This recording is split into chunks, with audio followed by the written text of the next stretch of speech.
حدثنا إسماعيل بن عبد الله قال حدثني إبراهيم بن سعد عن صالح عن ابن شهاب عن عبيد الله بن عبد الله بن عتبة بن مسعود أن عبد الله بن عباس أخبره أن رسول الله صلى الله عليه وسلم بعث بكتابه رجلا أمره أن يدفعه إلى عظيم البحرين، فدفعه عظيم البحرين إلى كسرى، فلما قرأه مزقه، فحسبت أن ابن المسيب قال فدعا عليهم رسول الله صلى الله عليه وسلم أن يمزقوا كل ممزق۔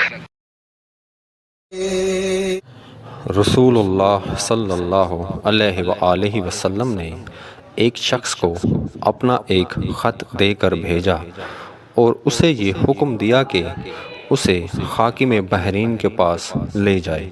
بحرین کے حاکم نے وہ خط کسریٰ شاہ ایران کے پاس بھیج دیا۔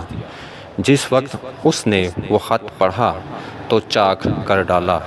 راوی کہتے ہیں اور میرا خیال ہے کہ ابن مسیب نے اس کے بعد مجھ سے کہا کہ اس واقعہ کو سن کر رسول اللہ صلی اللہ علیہ وآلہ وسلم نے اہل ایران کے لیے بددعا کی کہ وہ بھی چاک شدہ خط کی طرح ٹکڑے ٹکڑے ہو جائیں۔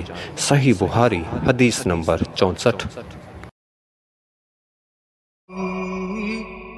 وہ خود نظارہ ہے، خود